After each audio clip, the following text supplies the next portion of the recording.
Yan, good morning guys. So to maximize the visit here in Pattaya, today is a Saturday morning and tomorrow will be our flight going back to Manila. Samahan niyo po din ngayon. Ngayong umaga guys, ganito itsura nung street. Doon kami sa area na yon. Diyan sa area na yan, papunta dun sa aming hotel.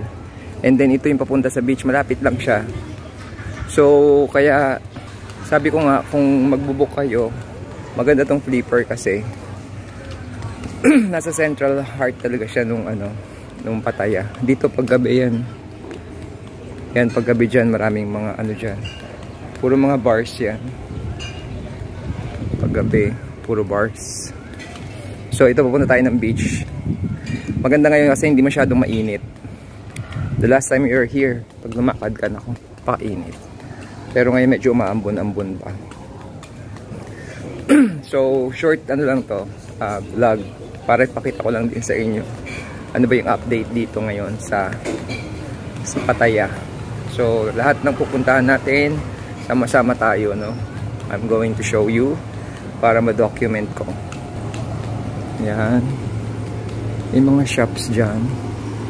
Tapos yan, ayan na. Yan na yung parang Rojas Boulevard natin. Parang Dolomite Beach. Yun, dami nag-aano. Teka, tayo.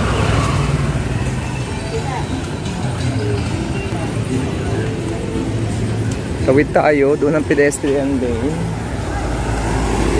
Pedestrian lane. Pero pwede naman mag-cross dito. Basta bilisan mo lang ang takbo. Ayan.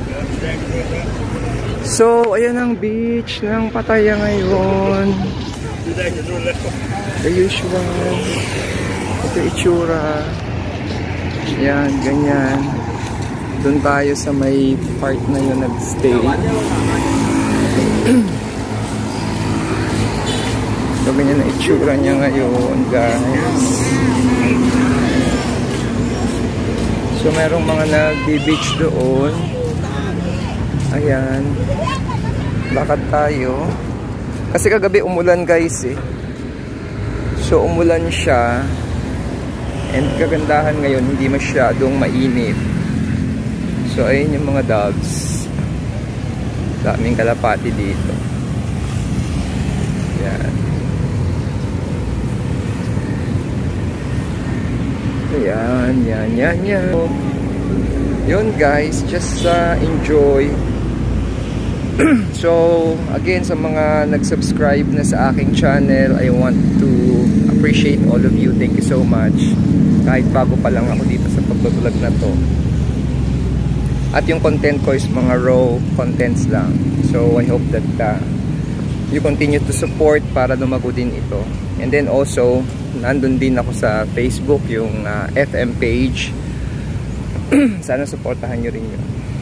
Yan yung mga ko, yung mga vlogs ko, and hopefully somehow nakakatulong. Hindi ko masyadong malagyan ng mga descriptions, pero at least I'm giving you idea or information doon sa mga pagkain, sa mga restaurants, no, sa mga hotels and places na pinupuntahan ko. So kasi before, I used to video or to film them. Ilalagay sila sa USB or ilalagay sa flash drive rather, no, ilalagay sa CD, and then eventually nasisira din sila. So I think ang best platform talaga is to put them dito sa YouTube para at least yung file becomes permanent. So if you want to reminisce or go back doon sa mga sa mga memories na gusto mong puntahan, madali mo na lang silang mababalikan. Kaya somehow nakakatulong din sila. And kagaya niyan, we are being monetized. Somehow you earn a little kahit pa paano.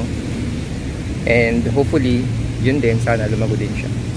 So yun guys, sinama ko lang kayo ngayon dito sa Pattaya dahil nandito na rin tayo since low tide ngayon, no? So hindi ko habaan tong vlog na to. I just want to share with you para lang at least makita nyo. Dito kasi yung beach nila, hindi of course kasing ganda sa atin sa Pilipinas, sa Boracay. Kasi ito yung nearby beach sa pinaka-city nila sa Bangkok, no? Pero at least ito yung mga water fun activities na nearby, no, doon sa city na madaling puntahan.